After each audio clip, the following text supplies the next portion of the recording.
Hi, this is Dr. Eric Westman with Adapt Your Life, and it's my pleasure to talk to you about how to do keto right, or simple or easy. There are a lot of different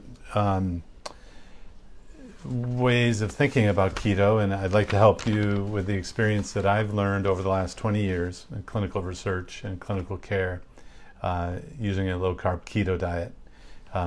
Hey, Candy.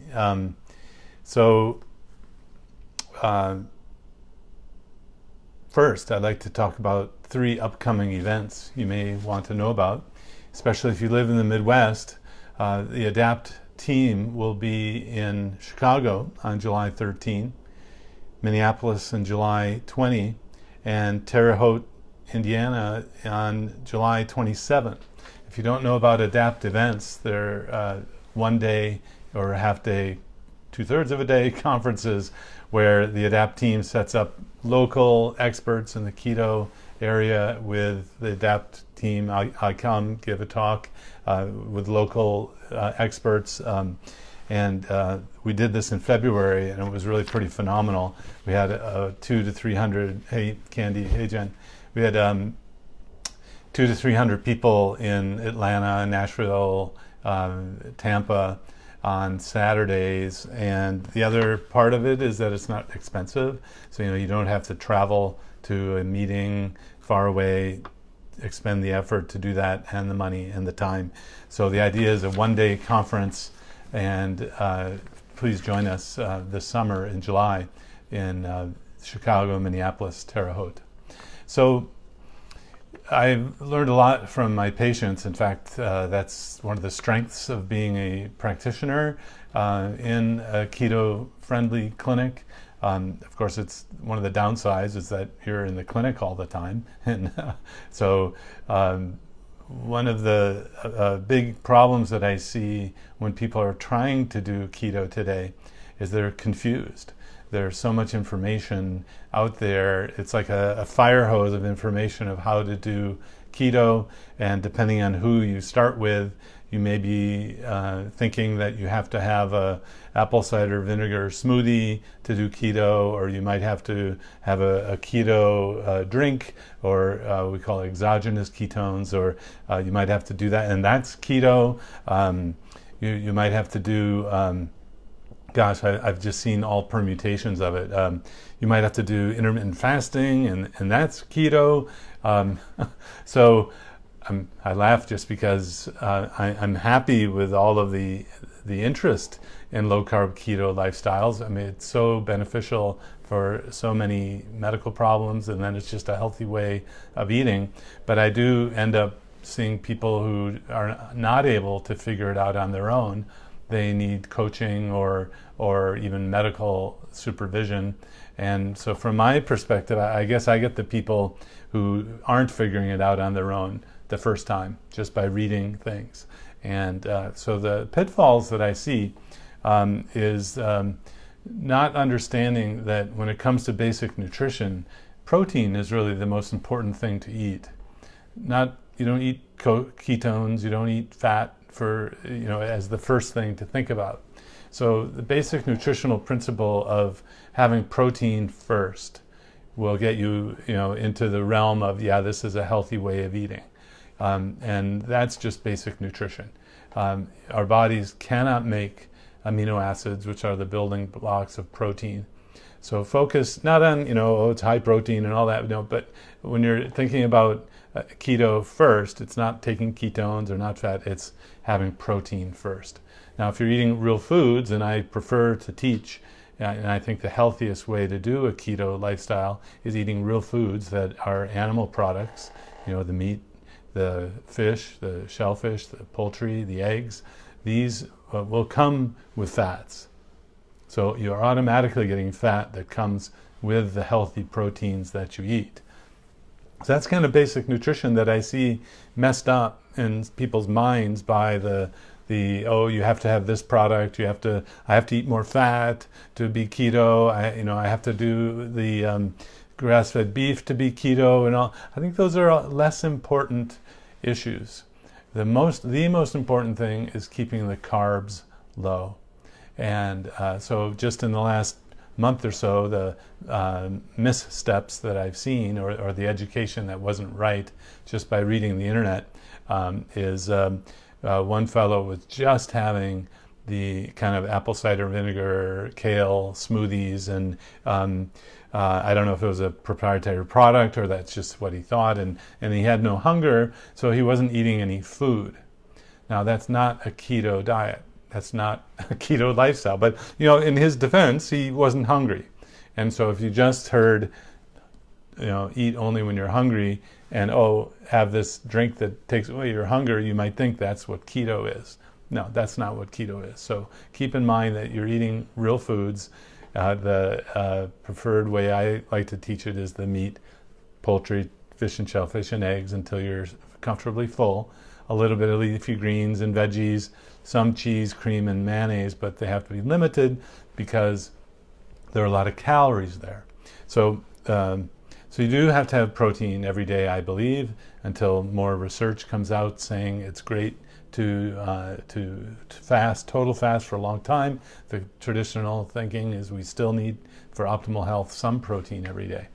So now that the intermittent fasting idea, it's great that it's out there as a concept and the idea that you don't have to eat so much, because it's just fascinating that I have to give people permission not to eat so much, because food is just around everywhere. So intermittent fasting is great as long as you're doing it within the keto lifestyle context, the low carb diet context, and you're not hungry.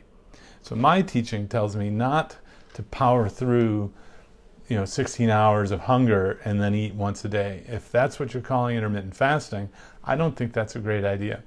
Although it might work for a while, the persistence of hunger is the most common reason that people will stop doing what they're doing. And that's why the high carb, low calorie diets didn't work for so many people, is that they were still hungry. That's why something like Weight Watchers doesn't work for a lot of people, because people are hungry. Now, it can work for some people, so I'm not saying it can't work, but if you're someone for whom Weight Watchers, that approach didn't work because you were hungry, then the low carb keto way of doing it will probably be successful for you. So far I'm not hungry drinking all of these keto things, so that's a mistake when you don't eat anything. I've seen that happen. And then the next mistake of intermittent fasting beyond, so it's like making you have willpower to get through the fasting hours. I'm not a big fan of that. I'm seeing people do that and then not be successful. So that these are people who come to me without figuring it out on their own with all the information that's out there. So I guess the third most common mistake I see is the expectation or thinking that you have to have very expensive foods. And I've learned, being in a clinical program in North Carolina, where I have a wide range of socioeconomic status, a few folks come in, and it really doesn't matter if you're eating fancy food and expensive food or eating at fast food, as long as you keep the carbs low and you follow the program, which is keeping the carbs. I like keeping carbs under 20 total grams for the day, because that's I know that'll be effective for just about everyone, and people come to me expecting it to be right the first time, every time, like a prescription drug. Do you want to be prescribed a drug that, it might work, if you take half of, no. People come to me wanting the diet to work the first time. That's why I use the 20 total grams per day rule as a place to start.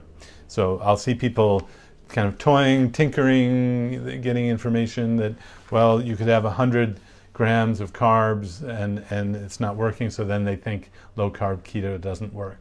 So make sure the carbs are sufficiently low.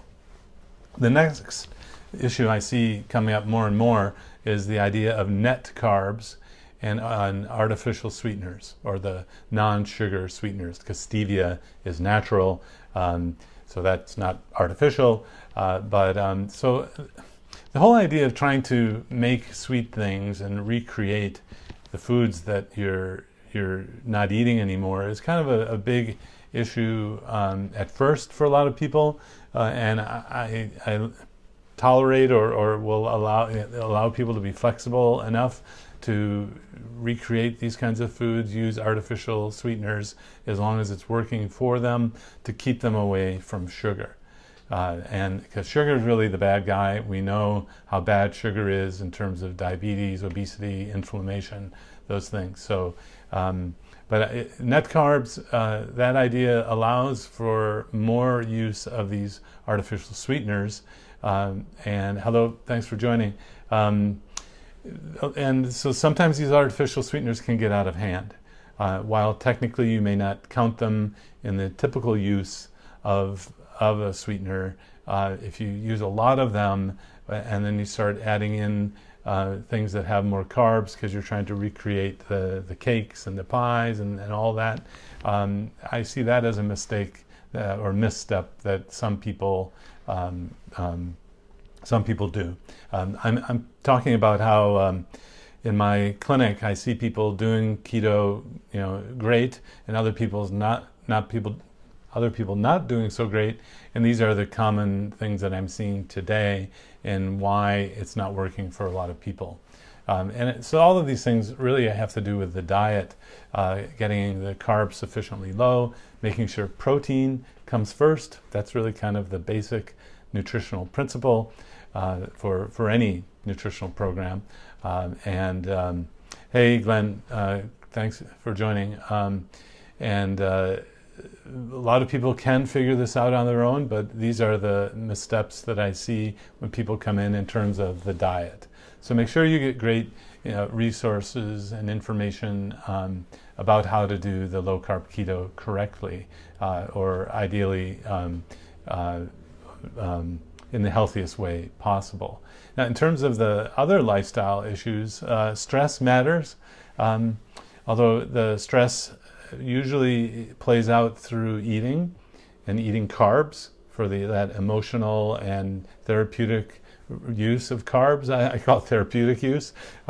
So yes, stress can matter, and that's where the support that we give in a program, always being supportive and helping people through trouble times, that's just part of a program. So if you're finding that you go back to emotional eating and hitting carbs that way, then get someone to help you, a coach, a counselor. The support systems are now available like never before to help you stay away from the carbs.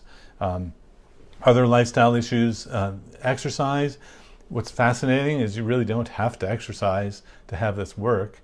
I've had people in wheelchairs or with knee pain that's so bad that they can't exercise, and this still works, which is almost, it's unbelievable, but it's true. You don't have to exercise. This can work fine. I've seen a couple people, and it's particularly, I think, in the younger folks who are taught that exercise fixes everything. And they go exercise more and more and more, and they're in the gym, and over the last month I've seen someone who was exercising more and more and more, and just things weren't budging at all in terms of the weight.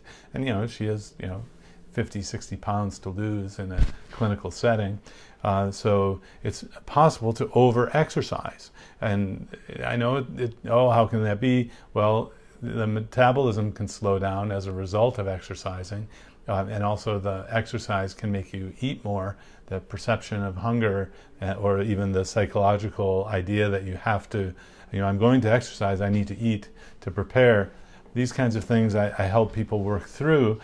So again, that's kind of we were all taught that eating less and exercising more was the answer, and no, that's not always the case.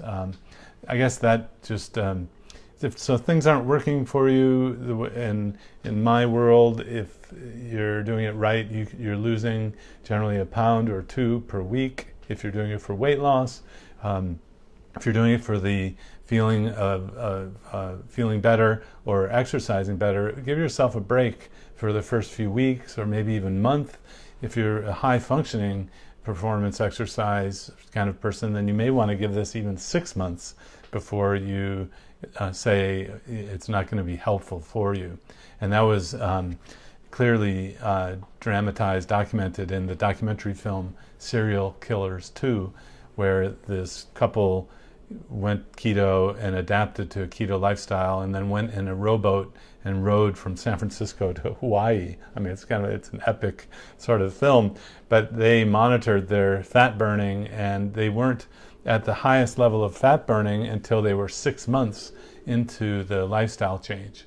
So the exercise side is that you just want to give yourself a break for a while, and it's possible to exercise too much if you have a lot of weight to lose, and find someone who can help you figure out those details. I wanted to mention briefly the upcoming events, Adapt events this summer in July. July 13 will be in Chicago, northern Chicago, and July 20 will be in Minneapolis, and July 27, Terre Haute. And the idea of Adapt events is that it's a one-day event on a Saturday. You don't have to travel far. You don't have to pay a lot of money. You meet local experts who will give talks and connect you to a community that is probably already exists in your area, but you just don't know about it. So please spread the word about the Midwest Adapt events that are coming up. July 13, Chicago, July 20, Minneapolis, July 27, Terre Haute, Indiana. Hope that was helpful, and here's some things that I'm just seeing today is people trying to figure it out on their own, but not quite getting it right using the current keto information out there. Thanks for watching. Till the next time.